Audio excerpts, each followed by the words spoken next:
Welcome everyone. Here we are starting an exciting session of robotics. Yes, in this session we are going to construct a robot which will be used for following an object. We are going to make an object following robot. So, are you excited?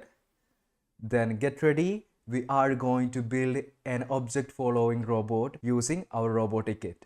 There we are using a sensor called ultrasonic sensor, and we will familiarize what is a sensor, and then we will make use of this sensor to detect objects in front of this robot. Understood? And then we will learn to code this robot using a software called Arduino IDE. So there we are using another IDE for developing a code for our robot. So seems like it is very much interesting, right? So shall we start then? Yes. So here we use a text-based coding language to make our robot. So let's start without wasting any time. So at first I will show you what is the output. So this is the robot that we are going to make today. Here you can see it is having a sensor in front of it, and this is called ultrasonic sensor, and these are all the basic construction that we have already made. And then the thing is that this is an object following a robot. So if you keep any object in front of it, it will follow. So whether the distance between the object and the sensor is more than 10 and below 50, it will follow the object. And if it is below 10 centimeter, it will move backwards. And if the distance is more than 50, it will stop. So that's why it is now stopped. Now if I am placing my hand over here, see that it is following, right? So if I am putting my hand in front of it, near to it, see what happens? It is going backwards. See that? So this is the robot that we are going to make today. So are you guys ready to make the robot? Yes, definitely, right? Good. So let's start then. So in this session we will be learning to make an object follower a robot, and then we will learn the concepts of coding. There we are using delay microseconds function, constants, long, float. These are the data types that we will talk about, and then conditional statements. So we will talk about what are conditional statements and the applications of this robot. So shall we start? Yes, definitely, right? Yes. So at first we are going to construct the robot, and then we will talk about the coding part. So in here we need to connect the sensor to the board. So how we are going to do that? So there are other components and sensors that we are using here, and then we will make use of these tools and components, and we will attach this sensor to the board. So let's see how we can build it. Okay, so here I will be sharing the details of it. So these are the things which are required for making a robot. Here you can see this is the robot that we have already built, and here you can see that this is the Crino board that we are using, and this will act as the brain of the entire system. And there we connected two motors, wheels, and here you can see this is the caster wheel, right? And this is the acrylic shield which is used to connect sensors. Okay, what we will do is we will attach this acrylic shield along with this bottom acrylic shield. So here you can find different holes are there. Here this side it is having 5 holes, and this one has, and this side has 3 holes. We are attaching this side with our bottom acrylic shield like this. So this bottom acrylic shield has 3 holes this side. So what we will do is on the front part we are going to attach these 2 holes along with this bottom acrylic shield. Okay, so once we got these holes aligned with each other, what we will do is you can see that here you can see 2 big screws, and these are all having 2 nuts along with them. We will use these nuts and screws to attach this acrylic shield along with the bottom acrylic shield. So that's how we are going to connect. And then after that we will connect this ultrasonic sensor, and this is the ultrasonic sensor which is having case, and then we will use this ultrasonic sensor to attach this side with this robot. Okay, so here it will be like this. So in here you will be having an RJ11 port which is used to connect this sensor output to this board. So where we are connecting this ultrasonic sensor, here on the board you can see a label over here. So there it is saying ULT, which is indicating ultrasonic. So, and this ultrasonic sensor is connected to the pins of this microcontroller, which are 12 and 13. Okay, so we are using this 12 and 13 pins of this microcontroller to attach this ultrasonic sensor. Understood? Great. Now there we are using one Allen key to tighten the screws. So shall we start? Yes. So now at first we will take these three elements, and then so we will be connecting this acrylic shield with our bottom acrylic shield. So how we are going to do that? So at first we are aligning these holes, and then we will be using big screws. So we are using big screws here. So let's put the big screws in this area, insert it, and this part also. So we inserted two big screws in these two holes. You can see it over here. Can you see it? So I hope you all can see it, right? So I hope you all can see it. So this is how we inserted the screws. And now what we will do is we will use our fingers to hold the screws, and then we will rotate it. So in this part here on the back side, you can have the extension of these two screws. So we will use the nuts. So use the nuts to tighten the screws. You can put it over there and rotate it in clockwise direction. So when you rotate it in clockwise direction, you can see that it is going inside, and now the screw is tightened. Okay, so that's what we will get once we tighten the screws. Okay, now let's use the second nut to rotate the second screw. So here, this is how you can rotate. You should rotate it in clockwise direction, then only it will tight the screws. Okay, now it's fine. And if you think that is not perfect, what you can do, you can use your Allen keys, and so hold the nut using your fingers, and then you can rotate it like this. So make sure that it is now well tightened. Okay, now it's perfectly fine. Now we attached this sensor acrylic shield along with our board, right? So this is a bottom acrylic shield. Now in the next part, what we are doing is we are going to attach the ultrasonic sensor with our board. So but before that, what we need to do is we need to connect the RJ11 cable. So you can use this RJ11 cable and then put it here. So you can put it like that, and then you can use this RJ11 other end of the RJ11 cable. You can use this RJ11 cable like this and take it this way. So this is the central point where we are going to connect the ultrasonic sensor. Okay, you can connect it like this. So here you can find there it is denoted as ULT 12 and 13. So there you can find it is denoted as ULT 12 and 13. You must place it like this, and in this end you can see it is having two holes in it. So it will be going these two holes. Okay, here you can find there are two holes here, three holes here. This hole and this hole can be taken to attach this ultrasonic sensor. Okay, so let's do it. So use two screws, and you can put the screw like this on the top of this Allen key, and then what you can do, you can just simply go to this side, and then here you can find that it is now going into this sensor. So once you put it like that, you can just leave it, and then you can take the second one.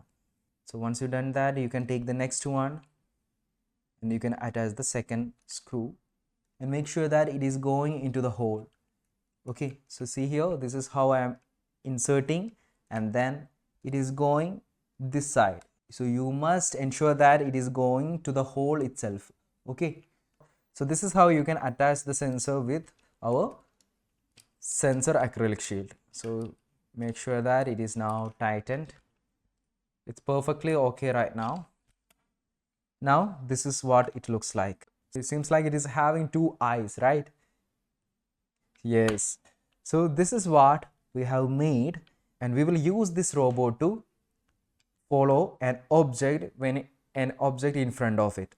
Okay, so that's what we are going to do next. We will be using this coding part, and then we will upload the code into this board, and then we will make use of this robot. Understood? Yes. So the basic construction of this robot has been made, and now let's see what are the things that we need to use. So in here, at first, we have to know what is a sensor. A sensor is a device which converts physical parameters into electrical signals. So it detects the environment and it converts the physical parameters into electrical signals like temperature, light. These all can be converted into electrical signals. So that's why we are using electronic sensors. So in this case, we are using ultrasonic sensor. So what is an ultrasonic sensor? Ultrasonic sensor uses sonar waves. Yes, we all heard of the sonar waves, right? So we can't hear these ultrasonic waves. So this electronic device which will use these ultrasonic waves to detect the object in front of it. So how it works? So there it comes with ultrasonic transmitter and receiver. So it is having an ultrasonic transmitter and receiver. So there you might have seen two eyes, right? So one is transmitter and the other is receiver. Transmitter will transmit the ultrasonic waves and it will travel through the medium, and then whenever there is an object in front of it, it will reflect back. So the echoed waves will receive at the receiver side, then it will detect it, and then it will convert the detection into electrical energy. So that's what this ultrasonic sensor does. So there it is having 4 pins. One is VCC, ground, trigger and echo.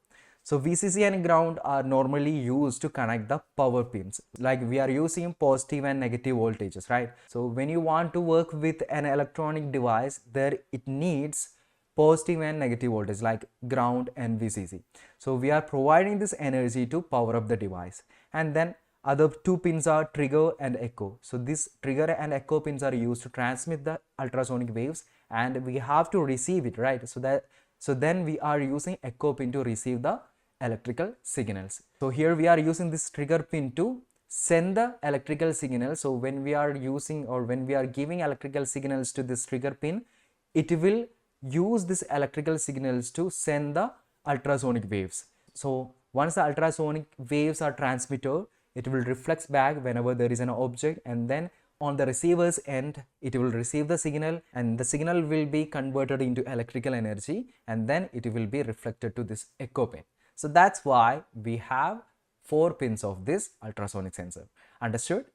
And then this is the working of an ultrasonic sensor, and then there we are using this sensor to make our object follower robot. So shall we make? Yes, let's start then. So there we are using another software which is called Arduino IDE. So I hope you already installed it in your computer. It is already there, and you must open the Arduino IDE right now. So let's see how we can open it. So once the Arduino IDE installed in your computer, you can have a logo looking like this. So once you double click on it, it will be opened. You can have a window looking like this. So let's open it. And this is what our Arduino IDE looks like. Here you can see that this is our environment where we are developing our code. Yes, here in this IDE we are developing code using text-based coding technique. Yes, here we are using text-based programming language. Understood? So we used KBID software before. There we used this block coding concepts, but here we are using text-based coding language. So this is the environment looks like. Let's familiarize it.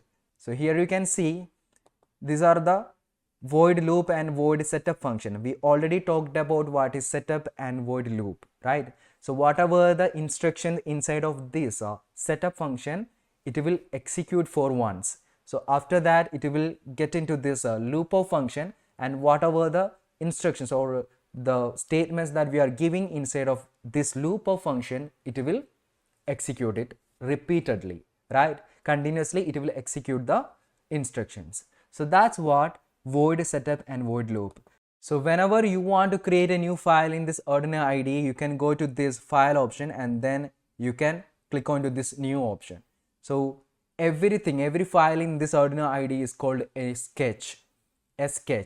So when you click onto this new option, there you can see a new window appeared and the file name will be there. This file is called a sketch, and then here every sketch will include this void setup and void loop of functions. So these are the mandatory functions which will be stayed, and then we have to make use of these functions. So whatever things that we are making, or whatever the code that we are developing, it should be coming under this setup and loop of function. Understood? So at first, let's see how we can make use of this environment. Here, this is the verify option. So we familiarized this compilation, right? So we will compile the code once we made it. So it is used to convert the language into machine language, and it will check for errors. So that's why we are using verify. So this is the compilation process. So when you click on it, it will verify the code. So if there is any error, it will be noted on the bottom side. Here you can see that done compiling. So there are no errors. Here you can find there are no errors. If there are errors, you can have red marks over there. Okay. Now uploading option is used to upload the code.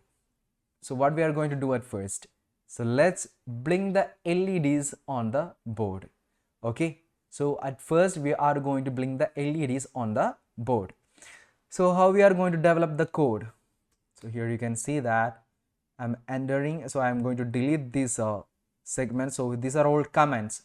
So when you're having a line, a sentence which are having these two slashes in front of it, which is indicating it is a comment, which is used for user understanding. Yes, so these are not code, these are not instructions, and these are all comments. Comments in the sense we are saying something, so the user wants to explain the code. So when you're looking at the code, you can see what is happening over there. Okay, so you can delete this one, there is no use of this one. Okay, so I have deleted it, and you can have this opening braces and closing braces. So why we are using this opening braces and closing braces? It is used to indicate this function starts from here and ends here. Okay, so what and all the instructions are coming under the setup function, it should be exactly placed inside of these two brackets. So this is the opening brace, curly braces, and this is the closing curly braces. Same like here you can find this function also having opening curly braces and closing curly braces, right? Yes. So this Arduino IDE uses simplified C language. So there is another type of programming language called C language. So there we are using this C programming concepts. Okay. So here you can see these are the opening and curly braces for a function. Whenever you want to start a function, you must use this opening and curly braces. So what and all the instructions that you want for the function, it must be coming under this opening braces, and then it must be closed at then only the instructions will be coming under this particular function. So that's what a function in this Arduino IDE. Understood? So we all use this loop and setup function in KB IDE, right? Great. So let's see how we can make a program for blinking the LEDs on board. Okay.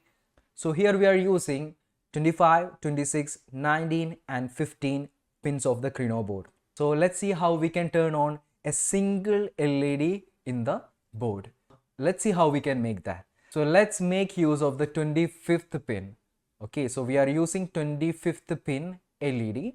So here we used in the setup function, in the KB IDE, we used a particular block, right? It is used to set the pin mode. So we have to make sure that whether we are using the pin is output or input. So here we are making the pin as output, right? So here in this Arduino IDE, we need to use a pin mode function. What is a function? It is used to do some certain task, right? So this pin mode function will enable the particular pin. It makes the particular pin output or input. So that's what the use of pin mode function. So let's see how we can write it. So if you are writing the pin mode function, so you must use the exact keyword, because these are all keywords for this Arduino IDE. So it only detects the keywords when and only if it is in the same format. So the words that we are using must be the same as the function name.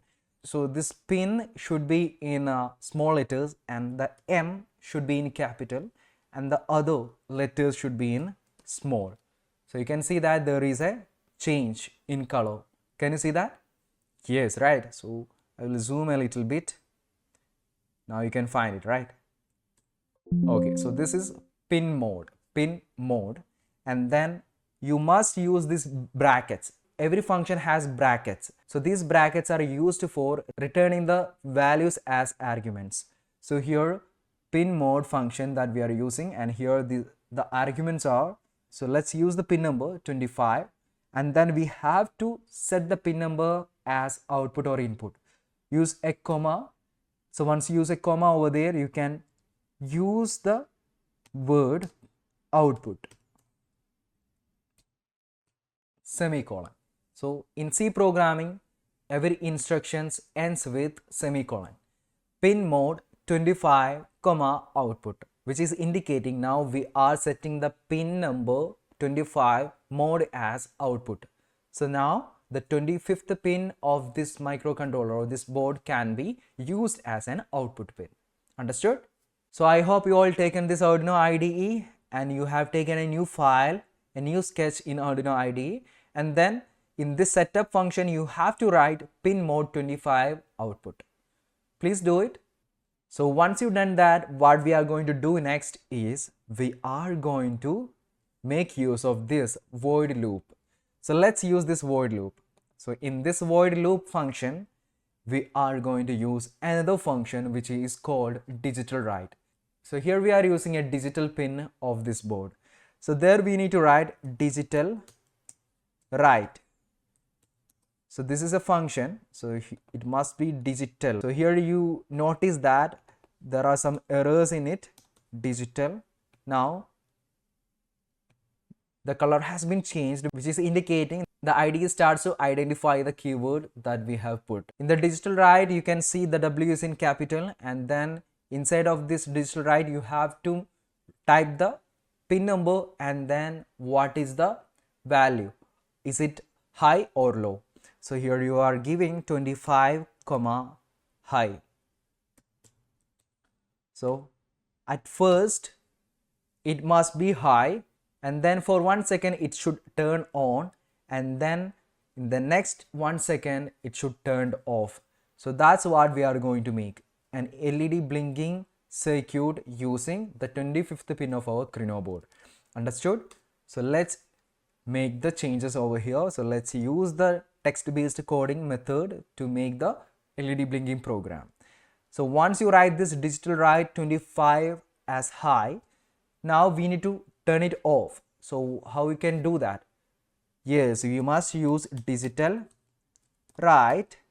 So you may notice that this digital write may noticed by this Arduino IDE. It is because this W is not in capital. So now the keyword is successful, and now let's use this function. So this is also another function that we are using, and here it must be the 25 must be low. Okay, so here this is a function that we are calling, which is already defined in this library of Arduino, but here we are calling the function and we are defining the pin numbers. Okay, so we are using the particular function which is already defined, and then we are changing the states of this pin numbers here. Once you call it, you can see that this is the function that we are using, and this function should end. So there we are using the semicolons. Okay, so here in this looper function, these two instructions are executing repeatedly. But what happens if you are not giving any delay over there? Yes, definitely we can't see it. So it will stay on forever. So we can't see whether it is going low or high. Okay, so that's the thing that will happen when you are not using any delay in between them. So let's use a delay function. So there we are using another delay function. Here delay, you can use delay keyword, delay. So the delay should be in small letters, and then you have to use the delay as 1000 milliseconds. So 1000 milliseconds indicates 1 second. You can use the same below here, okay, below the digital write 25 low. Okay, so this is the code that we have developed for making our LED blinking program. Okay, so did you do it? Please do the same. You can write the code like this. Okay, you have done it, right? So you made the code. So we have used digital write. This is the digital write function. We used two of them. It is used to turn the pin high and low. So high in the sense where we are providing a voltage to the pin, and then low means there we are not providing any voltage. And here we used delay function. Why we are using delay function? We are using the delay function to delay the process or delay the execution. So once it is executed, it will stay 1 second here. So when you want to execute this step, it will be only execute this instruction after waiting 1 second here, and then it will execute this step, and then it will wait 1 second again, and then only it will go here, and the repetition goes on. Okay, so that's what happens if you are using delay in between them. Okay, now let's see how we can upload the code into the board. So at first let's remove the motor cables, motor RJ11 cables. So here we are only using the blinking LED program, and there we are using LEDs, right? So we no need to use these motors at first. Okay, we all know that there we are using this motor pins and LEDs, the same pins, right? So if you are programming for the particular pin means it will be reflected to the motors also. So at first you can remove it, and then we can upload the code. So let's remove the RJ11 cables from the back side. So these are the motor pins. Let's remove it. So this is what you will get. Now what we will do is we will attach the adapter. We are using a 12 volt adapter here. So let's use this 12 volt adapter to connect the robot. So this is our 12 volt adapter. So we connected the robot using the 12 volt adapter. And now what you can do is you can use your USB cable which is connected to the computer. So let's use this like this. So this is our USB cable, and it is connected, this micro USB cable is connected to here, and the USB A type is connected to the computer itself. Okay, now here you can see there are no LEDs blinking in this M1, M2, M3 sides. These are all turned off. Let's come back to this Arduino IDE. So this is Arduino IDE. Let's see how we can make use of this ESP32 board. So here in this Arduino IDE, we have to upload the code using the tools. So how you are selecting the board? You must go to tools. So here you can find this file, edit, sketch, tools, help options over there on the tab. Then you have to click tools. So once you click on to tools, there you need to choose the board. Okay. Here we already installed ESP32 library in this Arduino IDE. I hope you already done it. And after installing it, what you can do is you can see this boards in this list. So here board ESP32 Arduino. It is already in default. It is Arduino Uno. Here you can see it is selected as Arduino Uno. But in this case you have to choose ESP32 because it is the microcontroller which is used in Krino board. Okay, so let's choose this ESP32 Arduino. There you have to choose this ESP32 dev module. You can see that it is 1, 2, 3, 4, fourth one. You have to click on it, then it is selected. Here on the bottom side you can find ESP32 dev module. So this is what the board now selected. Okay, now let's choose the port that we are using. So again go to this tools, and here you can find port. So in port you can have this COM port which is listed here. So in my case it is COM4.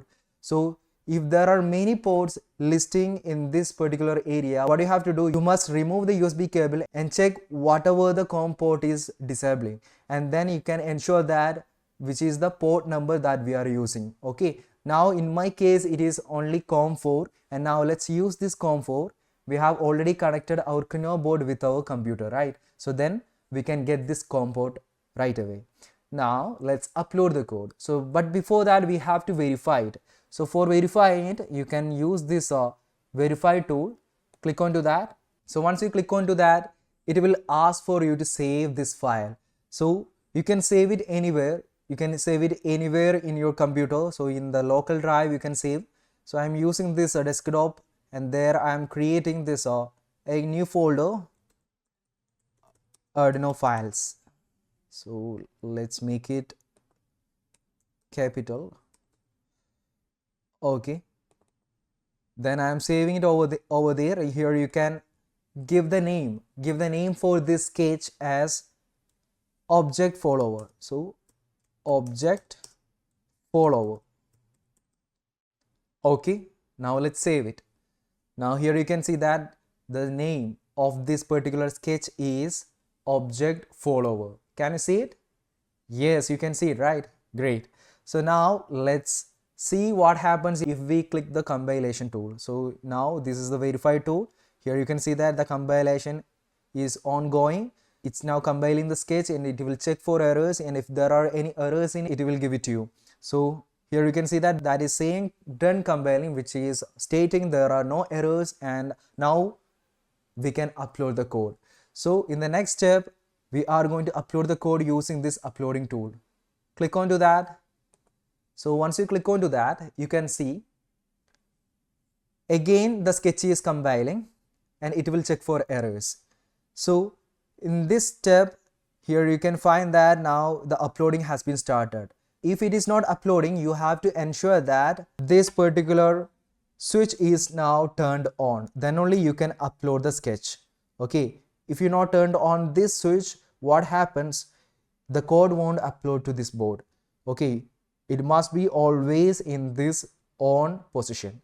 Okay, then only the code will upload. Here you can see that the code is now uploaded. So done uploading, it is over there, you can find. Now let's see what will be the output. Here the 25th LED, here you can see that this is the 25th LED, 25th pin, and there you can find the LED is now blinking continuously, right? This is the LED which is blinking continuously after each 1 second. Congrats, we have used the Arduino IDE in this session, and now we have uploaded the first code. Interesting, right? Great. Now in the next step, we are going to use 4 inbuilt LEDs. Yes, we all know that what are the LED pins. So what are the LED pins? 25, 26, 19 and 15, right? So let's see how we can blink these 4 LEDs together. Okay, for that purpose, let's make the code here. I hope you already know the steps that we have taken in KBIDE, right? So we have to make the pins as output at first. So let's copy and paste this set of code. So let's paste it, and again paste it, and again we are going to paste this set of functions, pin mode functions. Here you can see that these are the pin mode functions that we have copied, and now we are going to change the pin numbers. So let's change it to 26. Here it will be 19, and this one will be 15, right? So these two are for the first motor pins. So like the pins are now already attached with motors, right? So we are using 25 and 26, 19 and 15 pins for controlling the 4 LEDs at first. So here in the next part, what we are going to do is we are going to duplicate this digital write function also. So okay, so for the first 1 second, all the LEDs should light up, and then for the next 1 second, so all the LED should turn off. So that's what we are going to make. So let's paste it over there, and again paste it. So we can adjust the alignment. Yeah, it's fine. Let's make it as 25, 26, 19 and 15. So I hope you all are doing the same, right? Okay, so you can copy and paste these functions, and you can change the pins accordingly. Okay, now let's move on to the second part. There we are going to duplicate these functions like a digital write. The pin should turn off, right? So there we are not providing any voltage across these pins, so that's why we are putting it as low. Then the LED will turn off. Okay, so let's see how it looks like. So this is the code that we developed. Okay, now here we need to change the pin numbers as 26, 19, and again here it goes, it is 15. Please do the same. So in the void setup function, we made the changes as, we made all the pins as output.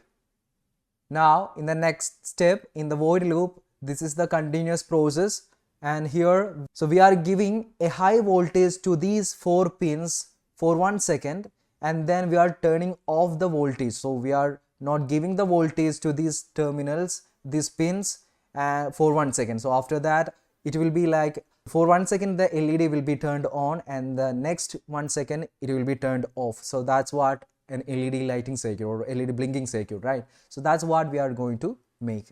So I hope it's already done. Now let's verify it. So each and every time you can verify it, then we can see if there are any errors in it, it will get back to us.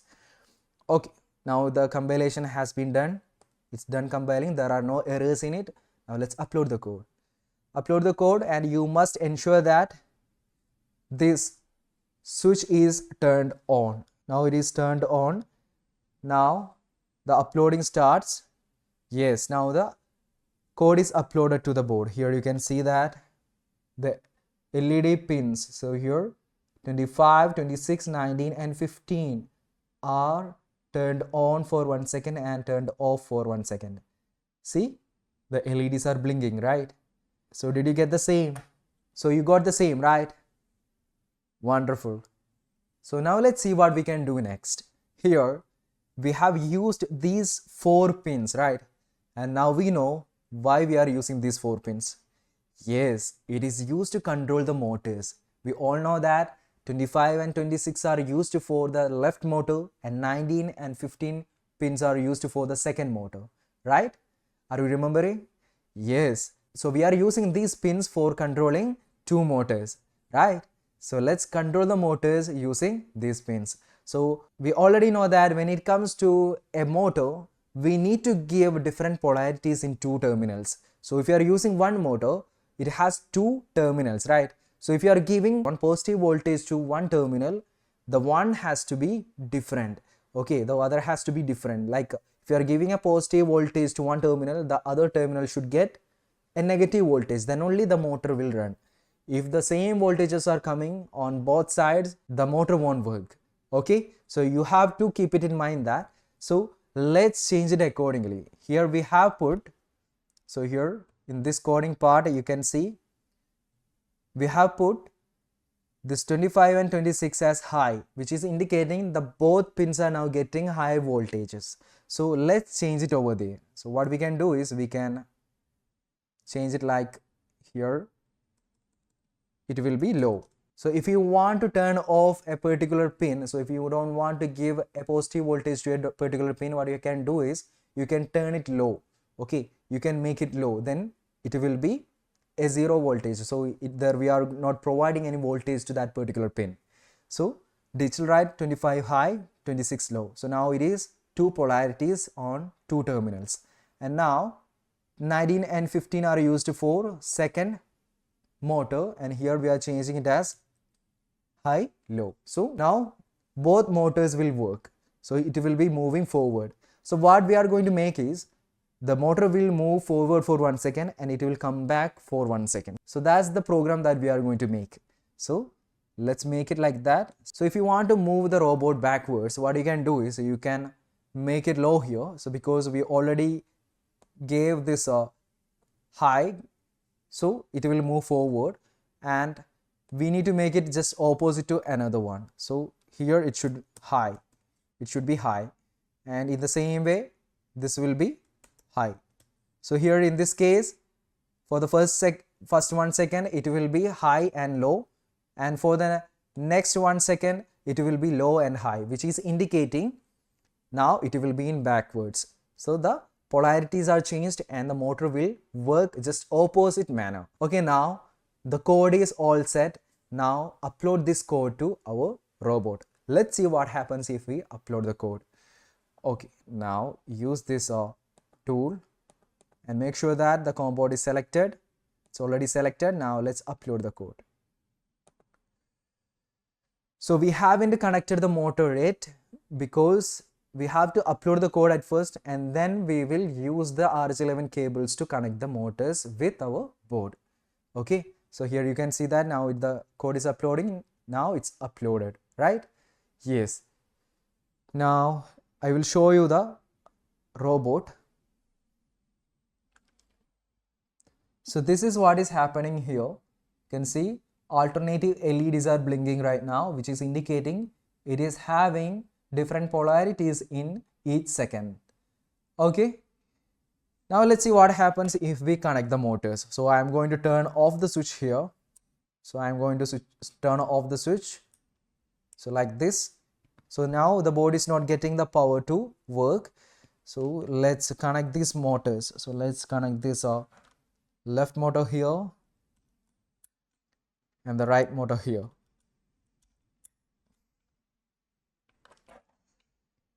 Let's see what happens if we turn on the switch. See, it is moving forward for 1 second and it is going backward for 1 second.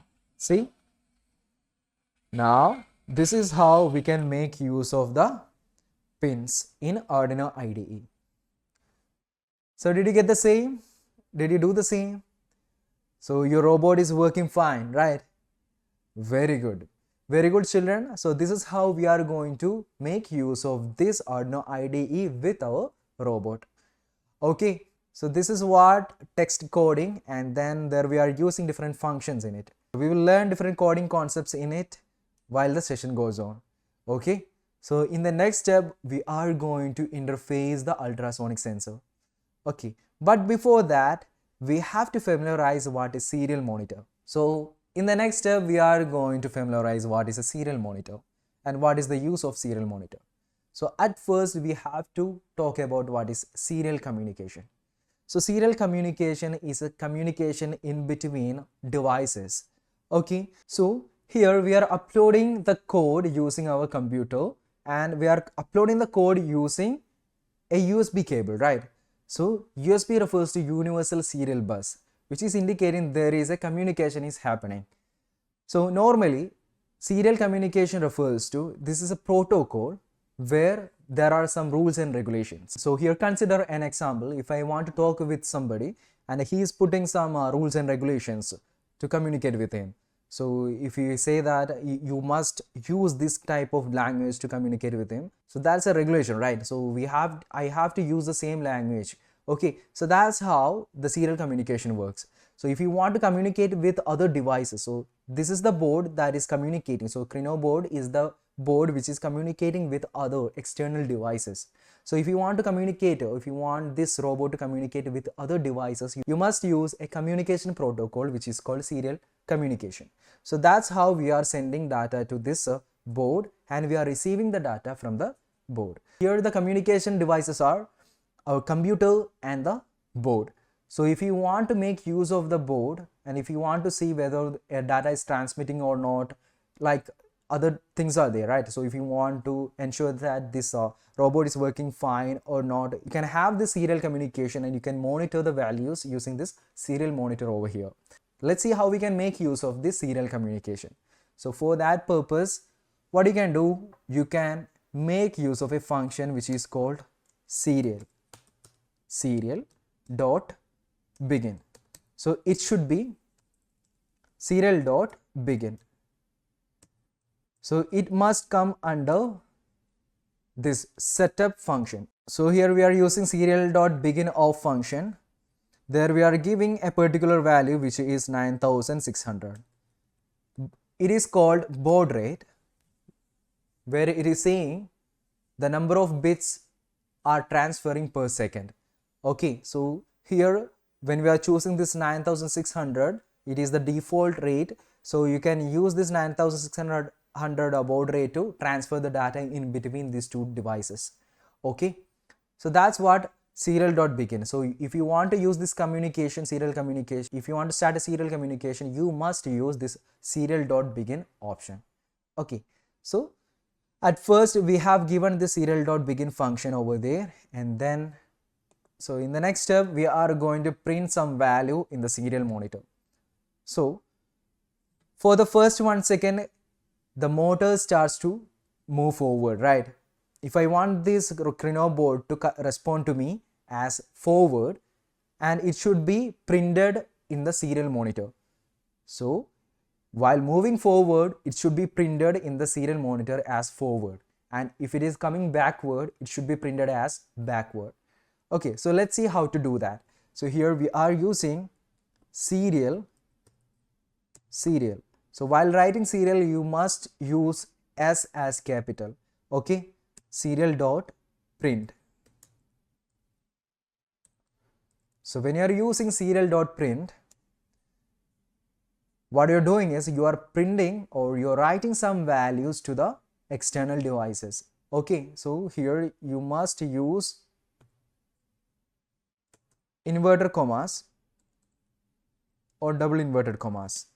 Okay, so here you are using this inverted commas to write the text that you need to write. So here I'm using forward.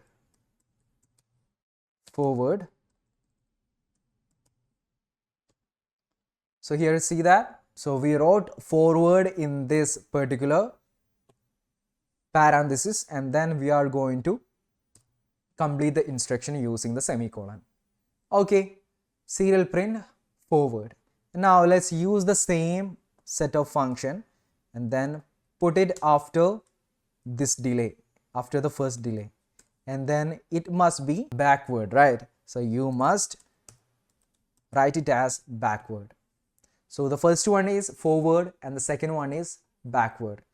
So in here we wrote the code for printing the text in serial monitor. Okay, so this code will print the values, it will print the text to the serial monitor.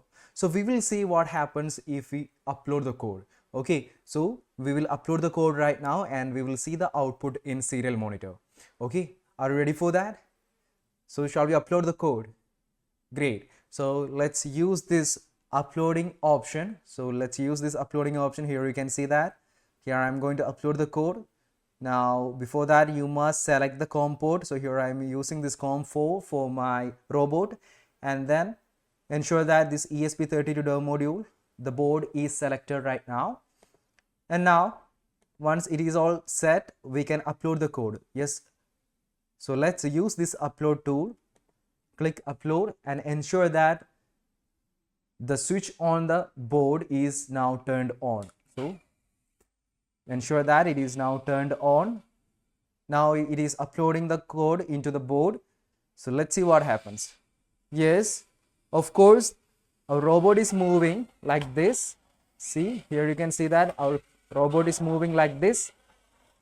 Now in here you can find in the serial monitor it is printing backward, forward, backward, forward. So whenever it is going backward and forward, it will print backward and forward. So that's what we wrote the code here. So in serial monitor we are using this serial print option. So here we used the serial print function to write the text into the serial monitor. It will be giving some text output to the external device. So that's what it is printing over there. Understood? Okay, so if you are using a text, it must be enclosed with double quotes. Then only it will feed as it is a text. Understood? So that's how you need to give data to this particular function. So if you are giving values, in the sense if you are giving numbers, you can give it directly. Like if you are giving 5 or 500,000, so you can give it like that. Okay, so if it is a character, you must give it in a double quotes. Okay, so that's how you can give. So let's see that again. So here, so I am going to turn on my robot. So the robot is now turned on. Let's use the serial monitor and see what happens. Backward, forward, backward, forward. Here it is sequentially printing, right? In one line it is printing like that. So what if we want to keep writing the words in the next line itself? So what we need to do? So I will show you how to do that. So let's turn off the switch. Now let's go to this serial print function. So there you need to keep updating this particular function. So in serial print, you have to use two more characters which are L and N. So serial print, serial dot print LN, which is indicating next line. So whenever this line is printed, then the cursor will go to the next line. So then it will get ready for typing the next word. Okay, now this is what forward, and then after printing this forward, it will go to the next line, and then it will print backward, and again it will go to the next line. So that's how the cycle continues. Now let's see what happens if we give ln over here. Okay, now let's upload the code again. Use this uploading tool. So once the code is compiled, it will be uploading to the board. Make sure that the board is now turned on, then only it will upload the code. Here the uploading starts. Now it's uploaded, right? Yes. So let's see what is the output. Here you can see that we are going into the serial monitor. So you can look into this. Here you can see that it is printing line by line. Can you see it? Yes, right? So this is the use of serial monitor. You can print the values according to the need. Okay. So if you want to look for the errors and if you want to debug the code, you can use this serial monitor option, and you can ensure that it is communicating with external devices. So that's how you can make use of the serial print. Okay, and if you want to print some values, if you want to print some values or sensor values in the serial monitor, you can make use of this. So I will be turning off this switch. So let's close this serial monitor. Now what we will do next? Yes, definitely we are moving on to another coding concept which is called variables. Okay, so let's see what is a variable. A variable is a storage space where we can store values. Okay, here I will show you. It is like a container where it is storing some values and it will be having a name. And variables are having different data types. Data types defines the data, whether it is number or a string or a special character. It is defining the data. So that's what data type. So I will show you an example here. Here you can see that here we use 25 as output, 26 as output, 19 as output. So these are all numbers, right? Yes. So we can say that these are all real numbers, and we can make use these real numbers to indicate an integer value. So if you want to write an integer value, there we are using a data type called integer. So this integer can be denoted as int. Here this 25 and 26 are motor pins, right? So let's consider this variable name. So we are declaring a variable right now. So the variable name is m1, or we can say left motor 1. So this is the left motor and it is the first pin of the left motor. So that's why we are giving lm1. Okay, you can have, okay, you can give any names accordingly. So if you want to write it like a left motor itself, you can write the name. So variable name can be changed. Okay, so variable name can be changed. So here we are using lm1 as our variable name. So you can give whatever the name that you want to give. Okay, so if it is your name, you can give it like that. Okay, so here I'm using lm1, which is indicating left motor, and then left motor the first pin, and then equal to, we are giving equal to symbol over there, 25. Okay, so we are closing the instruction using the semicolon. So once you are at this stage, we declared a variable right now, an integer variable which is having a number 25 and the name is lm1. So that's what the variable name. Okay, so we declared a variable name. So why we are declaring a variable? So here we are storing a number which is 25 and it is stored into a storage space, and it is stored in somewhere in the microcontroller. And here we are using this space name as lm1. So here we are taking the name for this space as lm1. So that is the name of the variable. So now let's use another variable which is used to store the second number, which is 26. So here I am using LM2, which is indicating left motor second pin, and now here we are providing the number as 26. Okay, so we have given the value as 26, so it is also an integer value, right? Yes. Now let's use another variable, which is right motor 1. So right motor 1, which is indicating 19th pin, and now again we are using another variable, which is right motor 2, which is indicating, which can be used to store this 15th number. Okay, so we have stored 25, 26, 19 and 15 numbers to different variables, right? So the variable names are LM1, LM2, right motor 1 like RM1, RM2. So these are the variable names that we have used, and now in the next step we are going to make use of this variable. So how we are going to make use of these variables? So we declared it in the outside of this function. So here on top of this void setup of function, we declared these variables. Now these variables are called global variables because these variables are used in each and every function. So here we are using two functions like loop function and setup function, right? So you can see it. So there we are using this 25 number here. So instead of 25, we can give it as LM1. Okay, instead of 26, we can use LM2. And here instead of 19, it is RM1. And instead of 15, we can use RM2. So this is how we are using variables. So instead of the numbers that we are providing, we are giving the variable names. So it is storing the number itself, and now wherever we are using the variable names, it will be replaced with the value that we have given. Understood? So that's what the use of variables. So we declared it as a global variable because we are going to use this variable inside this setup function and also in this looper function. The thing is that if you are declaring the variable inside of this setup function, it will be only accessed by this setup function. Understood? So that's the use of global and local variables. Here we are using this 25, 26, 19 and 15 as integer variables. Okay, now let's move on. In here, wherever we are using these numbers, we should make the changes. So instead of 25, we should change it as LM1, LM2, RM1, and here instead of 15 we should use RM2. So LM1, LM2, RM1, RM2, and here also we have to change it accordingly. LM1, LM2, RM1 and RM2. So these are the variables that we have used, and we are making use of these variables. Now let's see what will happen if we upload the code. So let's upload the code.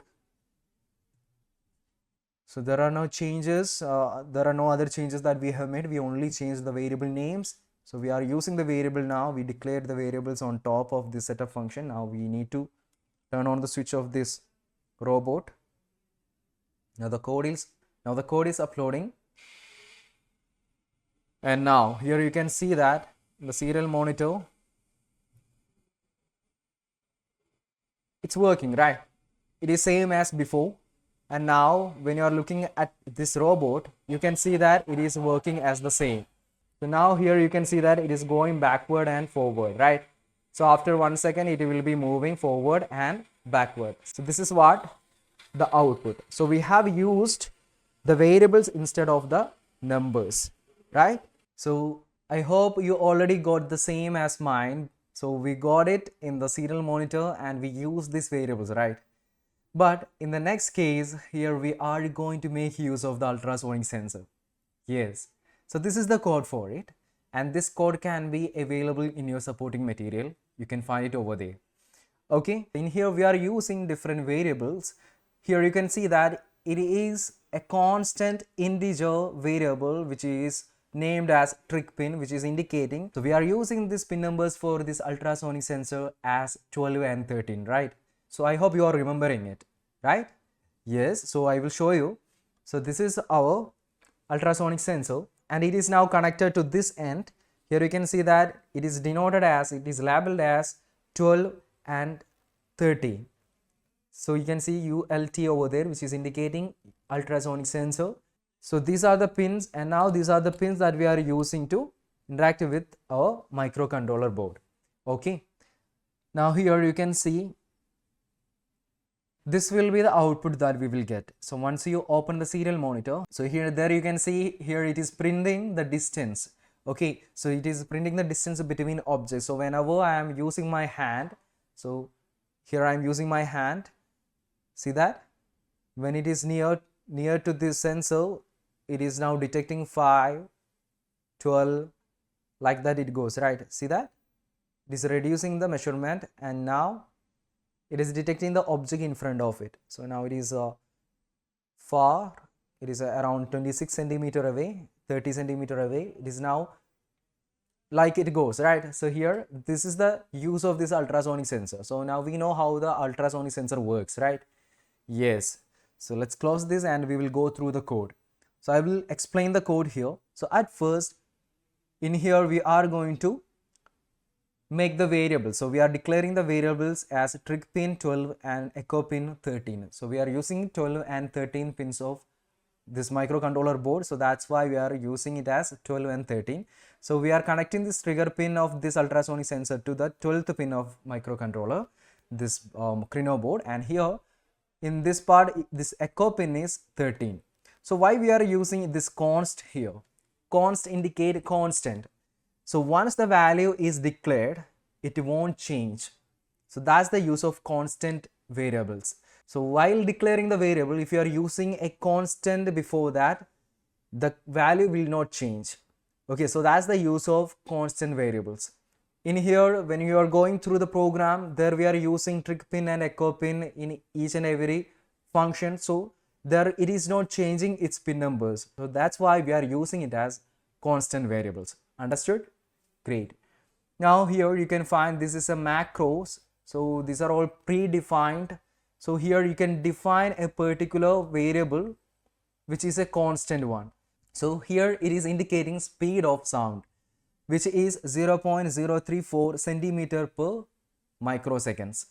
Okay, so that is the speed of sound and it is a constant, right? It won't change. So that's why we are declaring it. So there we are using another keyword which is hash define, which is used to define a constant variable. Okay, so there this is the variable name sound speed. So we will use the sound speed and trig pin, echo pin, these variables in our code. And then in the next step you can find there is another variable which is duration. So why we are using duration? So we need to get the time. So we need to get the time and we need to store the value in a variable. Okay, so that's why we are using the time. So I will explain to you why we are using this duration variable. So duration is a long variable. So long variables are like integer variables which can be used to store long big numbers. Okay, so that's the use of long. So it is a type of integer data type. There we can store more than integer numbers. The long is used to store big values. Like if you are using an integer value, it is more than that. So it is a type of integer data type, but here when you are using long variables, there you can store more values. So that's it. And then when you are going into this float, there we can store decimal values.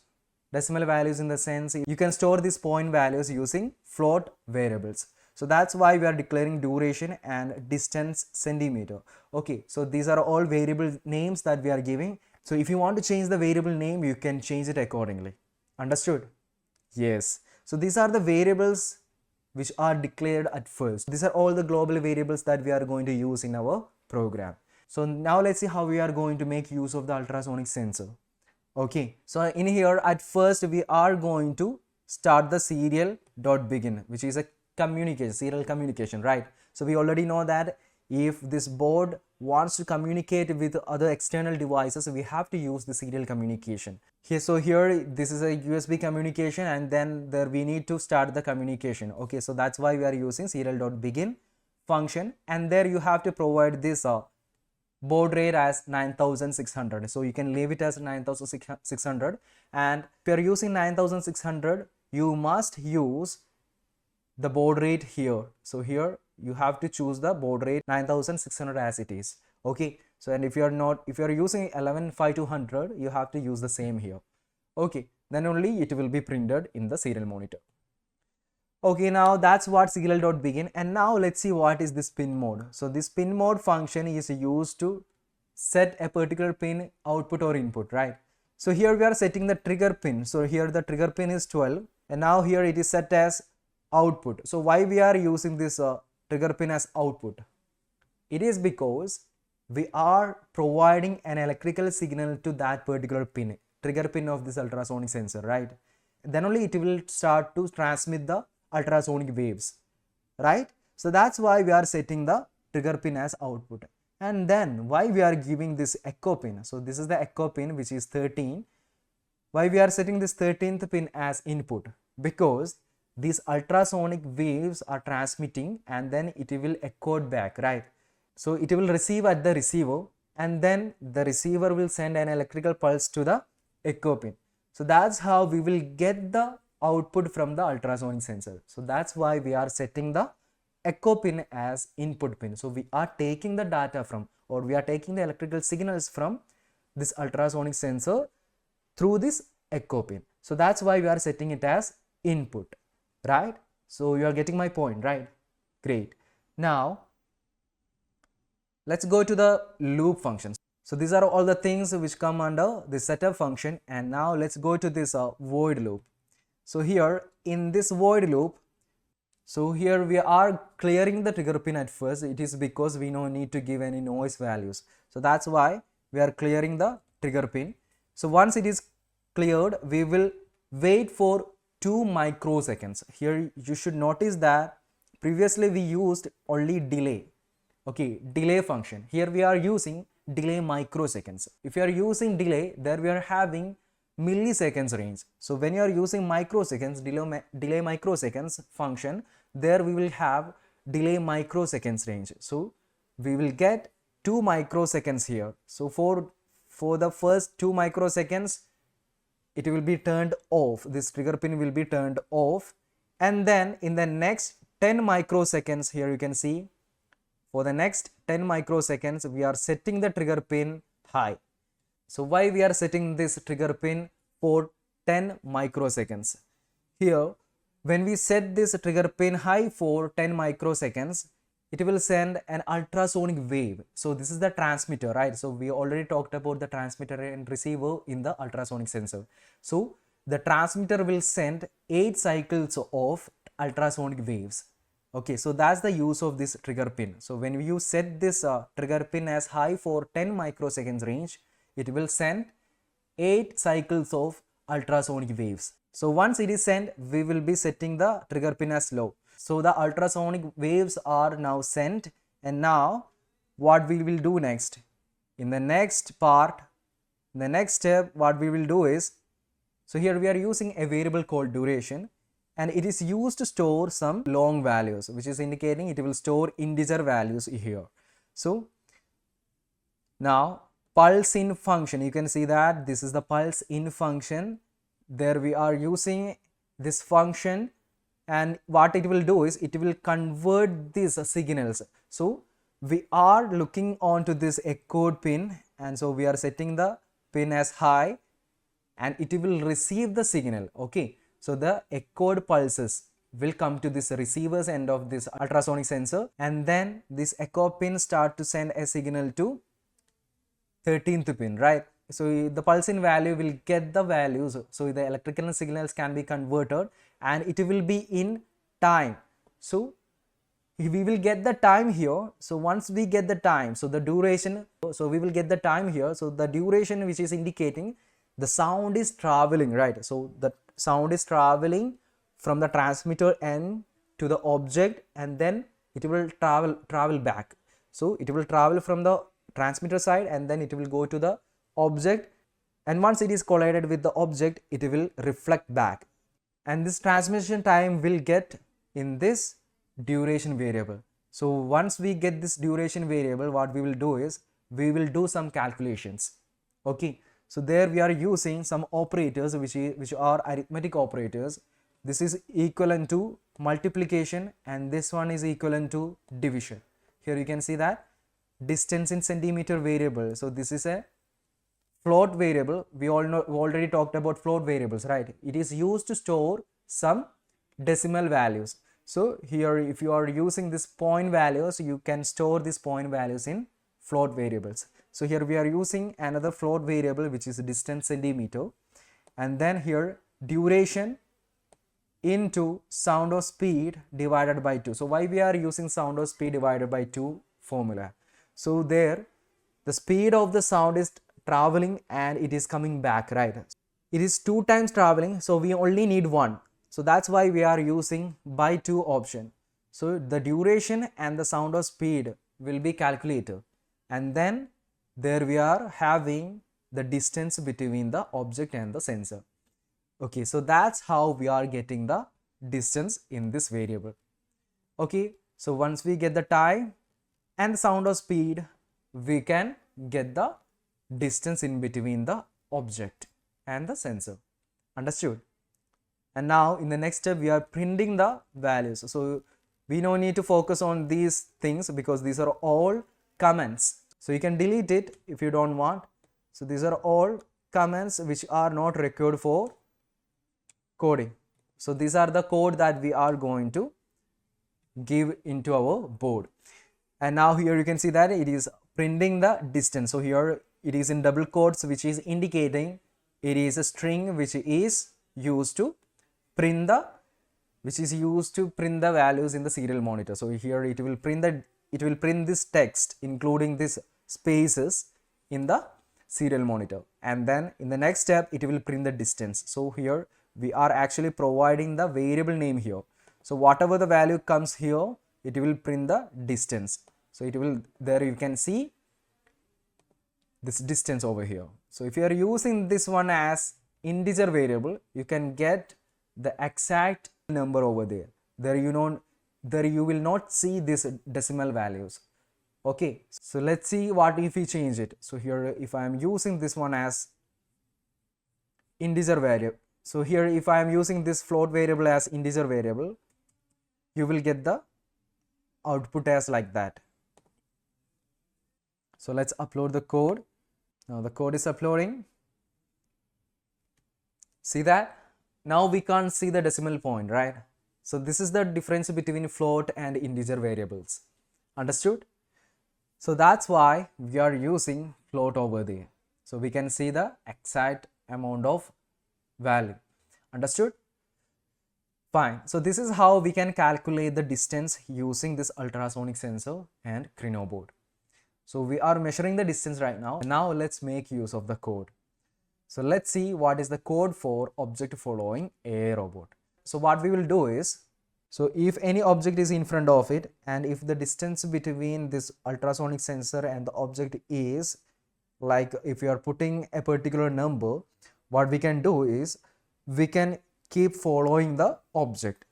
Okay, so we will set the code for the motors to follow the object, and if it is more than that particular number, it won't follow, and if it is near to the sensor, if the object is near to the sensor, it will go back. So that's the code that we are going to make. Understood? So this is how we can make an object following a robot. Okay, so shall we start?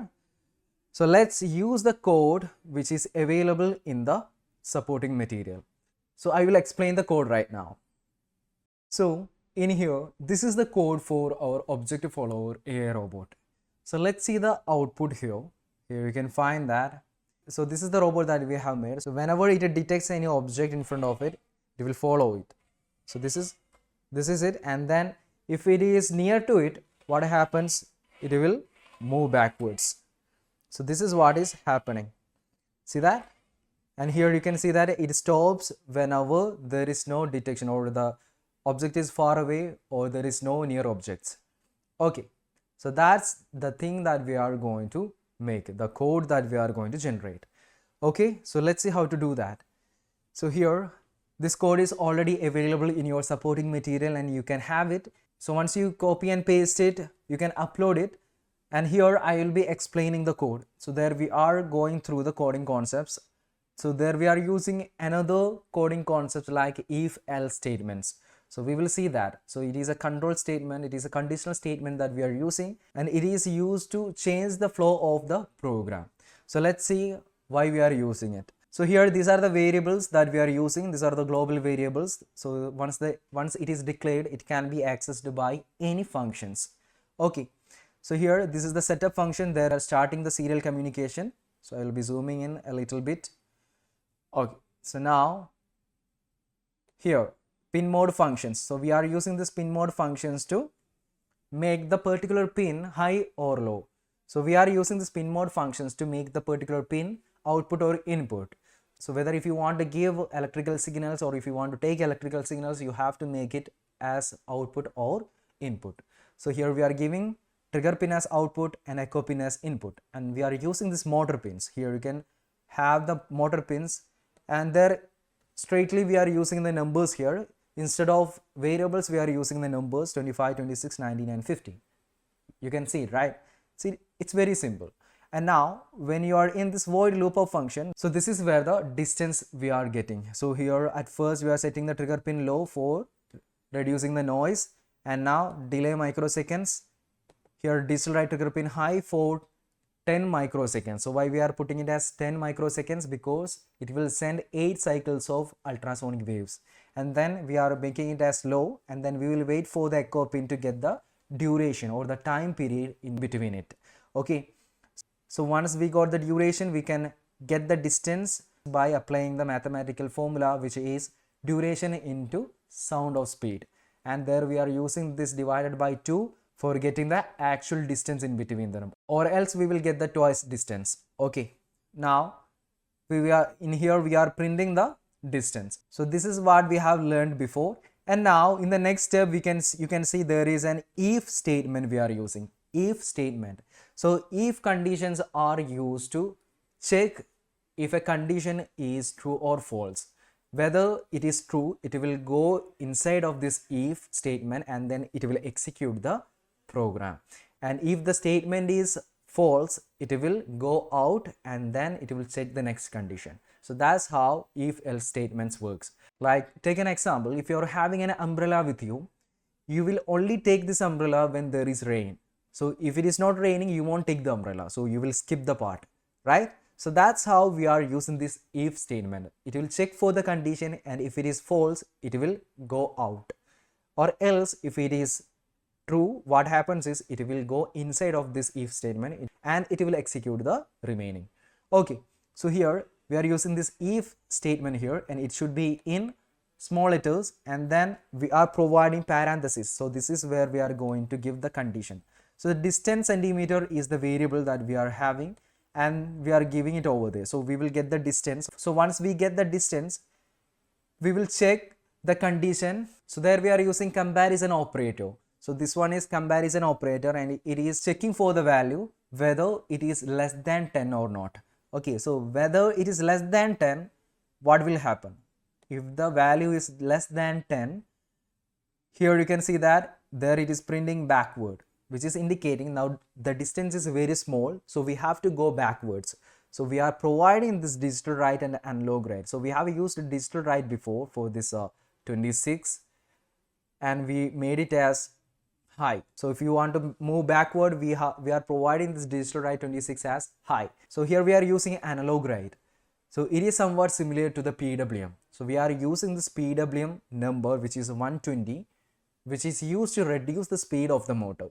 Okay, so here if you are giving 26 120, which is indicating we are providing the voltage across this 26th pin half of the time, and the motor will work half of the speed. So that's what it indicates. So here digital write 25 low, analog write 26 120, which is indicating now the motor is in half speed. And then in the same way, digital write 19 low, 15 120, which is indicating these motors are running backwards and it will be in half of the speed. And then there we are using delay 200 milliseconds for smooth execution of the code. And then once if this statement is not true, it will check for the next. So else if in the sense, if the condition is false, you have to check for this condition. So else if distance greater than 10, and so this and operator is used for continually checking these two conditions are true, and whether these two conditions are true, then only the instructions inside of this else if will execute. Okay, so if the distance is greater than 10 and the distance is below 50, then only this instruction will execute, which is to follow the object.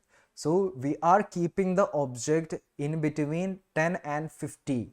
Okay, if you are keeping the object in between 10 and 50, then only this robot will follow the object. So if it is more than 50 or less than 10, it will follow other instructions. Okay, so here serial dot print ln follow digital write 25 high, analog write 26 to 120, which is indicating we are providing the half of the speed for the motors to move forward. Okay, so in the same way we are providing the next motor. Again here we are using else if statement to check the distance is greater than 50. Whether the distance is greater than 50, it should stop.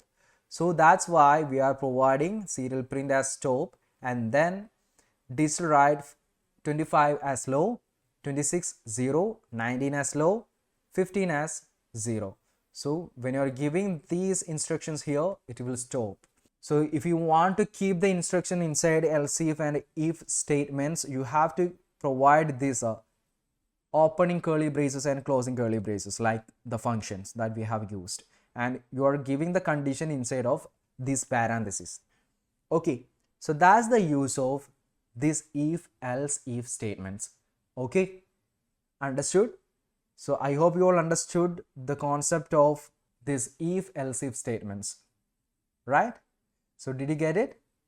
Wonderful. You can upload the code, so you can choose this board and port, then you can upload the code like this.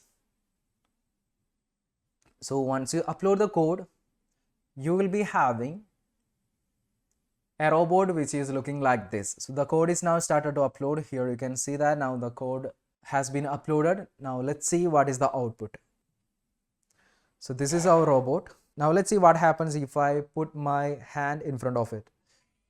See, it is following, and now whether the distance is below 10, see what happens? It is moving backwards, right? It is moving backwards. Yes, now it stops. It is because it is more than 50 right now. Okay, so this is what you will get once you upload the code into the board, right? So did you get it? Very good. So you got it. So this is the output of this session. Did you enjoy it? Very good. So now let's see what are the things that we learned from today's session. So we learned about different coding concepts, right? So we have used these variables like integer, long, float, like these variables, right? So this, what is a variable? So what are variables? Tell me. Yes, variables are like storage spaces where we can store values, right? So if you're using float, there we can store decimal values, right? So there are other data types that we will be using, and here we only use this long, float and constant int variables. Okay, so we have used these type of variables, and then we have talked about this hash define. These are all macros which are predefined. Okay, so it is already predefined. We are only using it. So if you want to make a constant variable, you can make use of this hash define. And when it comes to this setup function, we already know why we are using setup function. So we are setting all the things related to the board that we are using. So here we are starting the serial monitor. We already know what is a serial monitor. It is used to communicate with external devices, right? Yes. Now pin mode function is used to set the particular pin as output or input. So here we are using trigger pin and echo pin for this ultrasonic sensor and other motor pins, right? In the void loop of function, we are using these functions for generating the distance between the object.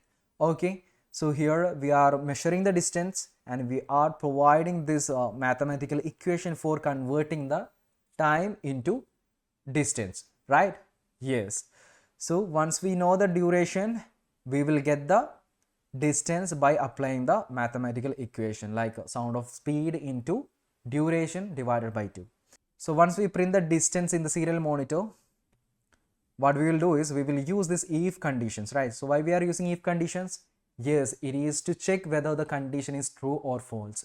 So when the condition is true, it will execute the following code which is under this if statements or if else statements. Okay, so whether the condition is not true, which is false, it will be skipping this part and it will be going for the next one. Understood? So that's the use of this if else if statements. Understood? So this is the coding concept that we have learned today. Understood? So did you enjoy it? So you can have the code from the supporting material and you can upload it and you can see the robot working. Understood? Great. So now let's talk about what are the applications of this robot. We can use it in target detection, robot control algorithms, and obstacle avoidance. And it is used to track a person. Obviously, if you are moving, you can make use of this robot to follow you. Okay, so that's the use of this robot when it comes to the application. And we talked about the concepts related to this coding part, and then we learned these kind of things. We talked about delay, microseconds, data types, that we are using constants, float, long, and conditional statements, right? If else, else if, and then the final output we made the object follower a robot. So I hope you all understood and enjoyed today's session, right? Great. So thank you for your participation. We will see you next time. Bye.